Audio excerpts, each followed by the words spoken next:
बिस्मिल्लाहिर्रहमानिर्रहीम रब्बी ज़िदनी इल्मा। Dear students, अस्सलाम वालेकुम वरहमतुल्लाहि वबरकातुहू। Welcome to simple and smart English with Mazhar. Dear students, देखें, सबसे पहले आपको बताया जाएगा सिलेबस कि आपने 9th की इंग्लिश में क्या कुछ पढ़ना है, और दूसरे नंबर पे आपको बताया जाएगा पेपर पैटर्न कि आपका पेपर पैटर्न किस तरह का होगा और बोर्ड में पेपर किस तरह का आएगा जिसको आपने अटेम्प्ट करना होगा। और उसके बाद हम लेक्चर की तरफ मूव करेंगे। और अभी मैं आपको बताता हूँ कि आप इंग्लिश की बुक के अंदर क्या कुछ पढ़ेंगे, आपका सिलेबस क्या है। देखें, सबसे पहले 3 पॉइंट्स मैंने लिखे हुए हैं। एक लिटरेचर है और एक ग्रामर है और एक कंपोजिशन है। लिटरेचर आपकी जो इंग्लिश ए है, इनके जो पेपर ए होता है आपका इंग्लिश ए है, उसमें आप क्या करेंगे, लिटरेचर है, लिटरेचर को 2 हिस्सों में डिवाइड किया गया है। एक है उसका प्रोज, दूसरा है उसका पोइट्री। अब प्रोज में बेसिकली आपकी शॉर्ट स्टोरीज हैं और पोइट्री में आपकी पोइम्स हैं। अब पोइम्स जो है आपकी, ये स्मार्ट सिलेबस में भी 3 थी, और स्मार्ट सिलेबस से मुराद रिड्यूस्ड सिलेबस, यानी कि जो आपसे ये पिछला साल है उसमें सिलेबस को कम किया गया था, तो उसमें रिड्यूस्ड सिलेबस के मुताबिक जो पोइम्स थी वो कितनी थी, 3, और फुल भी कितनी थी, 3। यानी कि स्मार्ट में भी 3 थी और फुल में भी कितनी थी, 3 थी। और इसी तरह अगर मैं बताऊँ आपको शॉर्ट स्टोरीज का, ये स्मार्ट सिलेबस में कितनी थी, 5 थी, और फुल सिलेबस में ये कितनी है, 11 है। ठीक है, तो अभी अगर आप टोटल देखें तो ये टोटल बन जाते हैं हमारे पास 14 चैप्टर्स। तो अगर हम इसको देखें किस लिहाज से अगर आप देखें स्मार्ट सिलेबस के लिहाज से देखें तो ये हमारे पास कितनी बनती हैं, 9 बनती हैं। ठीक है, ये चीज़ याद रखिएगा कि अगर आपका फुल सिलेबस हुआ फिर 14 चैप्टर्स हैं आपके इंग्लिश ए में, अगर आपका स्मार्ट सिलेबस हुआ तो फिर 9 है टोटल चैप्टर्स। ठीक है, पॉइंट्स दोनों सूरतों में 3-3 हैं। अभी मैं आपको लेके चलता हूँ ग्रामर की पोर्शन की तरफ। अब ग्रामर में क्या है, पार्ट्स ऑफ स्पीच हैं, पंक्चुएशन है, टेंसेस हैं, इंग्लिश ट्रांसलेशन, यानी कि उर्दू से इंग्लिश में ट्रांसलेट करना होता है। ठीक है, तो ये सारे टेंसेस की मदद से होता है। उसके बाद वॉइस है, वॉइस से मुराद क्या है, एक्टिव वॉइस और पैसिव वॉइस। ठीक है, इसके बाद मैं आपको लेके चलता हूँ कंपोजिशन की तरफ। कंपोजिशन में हमारे पास एप्लीकेशंस हैं, लेटर्स हैं और मोरल स्टोरीज हैं। ये याद रखिएगा, ये आपने अपने सिलेबस के अंदर चीज़ें पढ़नी हैं। और उसके बाद मैं आपको बताता चलूँ कि आपने बुक्स कौन सी ख़रीदनी है, कौन सी बाय करनी है। Text books by AJ&K। ठीक है, टेक्स्ट बुक बोर्ड, ये आप किसी भी बुक शॉप पे जाएंगे तो वहाँ से आपको इंशाल्लाह मिल जाएंगी। तो ये बुक्स आपने क्या करनी है, ख़रीदनी है। और एक होता है पंजाब टेक्स्ट बुक, तो आपने कौन सी ख़रीदनी है, AJ&K टेक्स्ट बुक बोर्ड। ये बुक्स ख़रीद के अपने पास रखा करें। जब लेक्चर आपको डिलीवर किया जाएगा तो ये बुक आपके सामने होगी, तो आपको लेक्चर की अच्छे से समझ आ जाएगी। अभी मैं मूव करता हूँ डियर स्टूडेंट्स पेपर पैटर्न की तरफ। अभी हम डिस्कस करने जा रहे हैं इंग्लिश पेपर पैटर्न। सबसे पहले आपने याद रखना है कि आपने पेपर देना है। पीछे हमने सिलेबस को डिस्कस किया है, उस सिलेबस को पढ़ने के बाद डेफिनेटली आपको पता होना चाहिए कि हमारे जो बोर्ड का एग्ज़ाम जो है उसमें किस तरह का पेपर होगा, उसका पैटर्न क्या होगा, कौन सी चीज़ को हमने किस तरीके से पढ़ना है, ताकि हमें पता चले कि पेपर में ये चीज़ ऐसे पूछी जाएगी। सबसे पहले आपको पता होना चाहिए कि इंग्लिश जो है आपकी, इसके जो टोटल मार्क्स हैं वो हैं 75, राइट। फिर इन 75 मार्क्स को 2 हिस्सों में डिवाइड कर दिया गया है। एक मार्क्स आपके वो हैं जो आपके ऑब्जेक्टिव में होंगे और दूसरे मार्क्स आपके वो हैं जो आपके सब्जेक्टिव में होंगे। ऑब्जेक्टिव में जो टोटल मार्क्स हैं वो कितने हैं आपके, 19 हैं, और सब्जेक्टिव में टोटल मार्क्स आपके कितने हैं, 56 हैं। उसके बाद डियर आपको बताता चलूँ कि जो आपका ऑब्जेक्टिव पार्ट है उसमें क्वेश्चन नंबर 1 है। क्वेश्चन नंबर 1 में ABCD, ए जो है उसमें यूज़ ऑफ वर्ब है लेकिन MCQs की फॉर्म में होगा, MCQs की फॉर्म में होगा, देखें ये।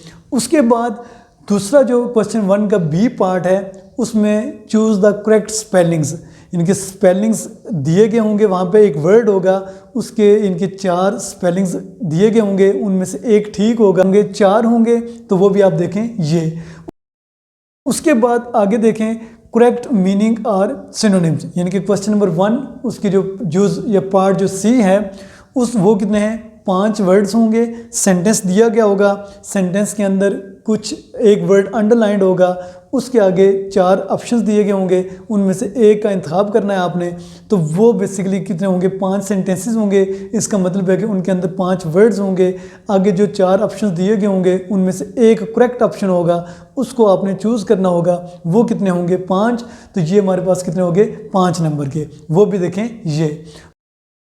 उसके बाद डियर मैं आपको लेके चलता हूँ correct option according to grammar, यानी कि जो हम पार्ट्स ऑफ स्पीच पढ़ते हैं, फ्रेजेस पढ़ते हैं, सेंटेंसेस पढ़ते हैं, इसके अलावा क्लासेस पढ़ते हैं, वो सारी ग्रामर मिला के तो आपके क्या आएगा, 5 सेंटेंसेस आएंगे और बताया जाए, उनमें पूछा जाएगा ये ग्रामर के लिहाज से कहाँ पे स्टैंड करता है, क्या ये नाउन है, प्रोनाउन है, वर्ब है, एडवर्ब है, वट एवर सो एवर, वो सारा आपको पता चल जाएगा। तो वो भी 5 सेंटेंसेस होंगे, उनमें से आपके जो 4 आगे MCQs दिए होंगे एक उनमें से ठीक होगा। तो वो टोटल कितने होंगे हमारे पास, 5 हो गए। तो ये अगर टोटल करें आप तो ये 19 मार्क्स बन जाते हैं। तो इसका मतलब है कि हमारा जो क्वेश्चन 1 है ऑब्जेक्टिव का वो क्लियर हुआ, और ये भी चीज़ आप यहाँ पे देख सकते हैं। उसके बाद ये मैं आपको लेके चलता हूँ सब्जेक्टिव की तरफ। किसकी तरफ, सब्जेक्टिव की। अब सब्जेक्टिव में पहला सेक्शन जो है आपका, इसमें शॉर्ट क्वेश्चंस हैं। शॉर्ट क्वेश्चंस कितने होंगे पेपर में, 8 आएंगे, और आपने उनमें से 5 करने होंगे, और एक क्वेश्चन जो होगा वो 2 नंबर का। तो आपने कितने करने होंगे, 5। तो टोटल कितने हो जाएंगे, 10। यानी कि 5 शॉर्ट क्वेश्चन आपने करने हैं, कितने में से, 8 में से। ठीक है, तो कितने नंबर हो जाएंगे, 10। उसके बाद ट्रांसलेशन इंग्लिश टू उर्दू, यानी कि आपकी जो बुक 1 है, इनकी जिसको हम इंग्लिश A कहते हैं, उसमें जो शॉर्ट स्टोरीज़ हैं वहाँ पे पैसेजेस दिए गए होते हैं कि 3 पैराग्राफ्स आपको दिए जाएंगे पेपर में, और उनमें से आपने 2 करने होंगे, और एक पैराग्राफ के कितने मार्क्स होंगे, 4, और दूसरे के भी कितने होंगे, 4। यानी कि 3 में से आपने 2 करने हैं, और टोटल मार्क्स इसके होंगे 8। उसके बाद आ जाती है आपकी समरी या स्टेंजा ऑफ द पोएम। अब समरी ऑफ द पोएम या stanza of the poem, stanza से मुराद ये है कि रेफरेंस टू द कॉन्टेक्स्ट, जो पोएम्स हैं आपकी वहाँ से रेफरेंस टू द कॉन्टेक्स्ट, यानी कि लाइंस दी गई होती हैं, आपने उसका रेफरेंस लिखना होता है, उसका कॉन्टेक्स्ट लिखना होता है, फिर उन लाइनों को आपने पैराफ्रेज करना होता है। ये स्टेंजा में आ जाएगा।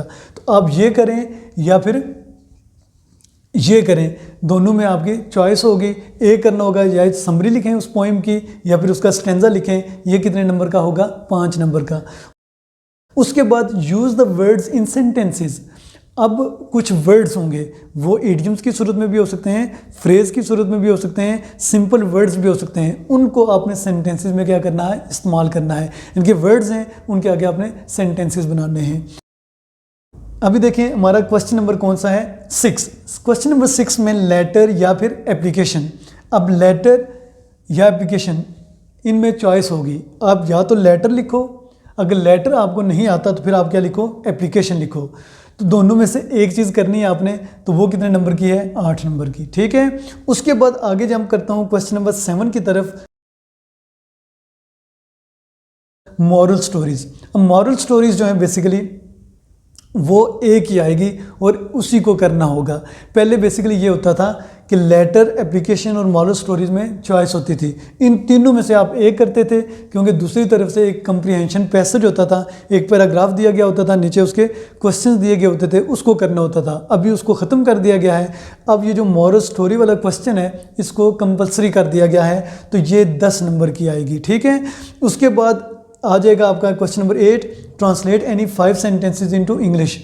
अब यहाँ पे जो ट्रांसलेशन थी इंग्लिश टू उर्दू थी, इधर जो है आपकी उर्दू टू इंग्लिश है।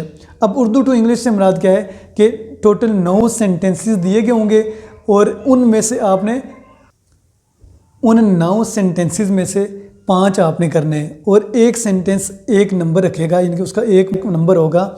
अब देखें कि 5, इनके 9 में से 5 करने आपने, तो आपको 5 नंबर मिल जाएंगे। ठीक है, उसके बाद चेंज द वॉइस।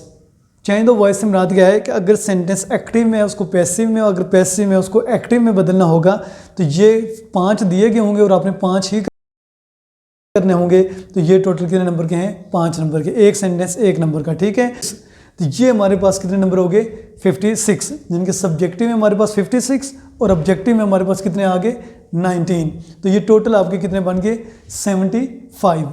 तो ये इस तरीके से आपने क्या करना है, अपने आप को तैयार करना है। जो इससे पहले सिलेबस आपको बताया गया है उसके ऊपर फोकस करना है। कौन सी चीज़ें आप सीखेंगे, पढ़ेंगे, तो उसके बाद ये पेपर पूरा अटेम्प्ट करने के काबिल होंगे। आपको प्रैक्टिस करवाई जाएगी, आपको सिखाया जाएगा, पढ़ाया जाएगा, समझाया जाएगा, और एक दिन आएगा इंशाल्लाह जो स्टूडेंट्स लगातार एफर्ट करते हैं वो पूरे नंबर भी ले सकते हैं। होप सो कि आप भी लेंगे। Now the timing of this session has ended. I think it's alright for now. It's also very nice to talk to you, nice to present you. Have a nice discussion and have a nice session. Take care of yourself. Wish you the best of luck. May you live long. Okay, bye bye, and Allah Hafiz as well.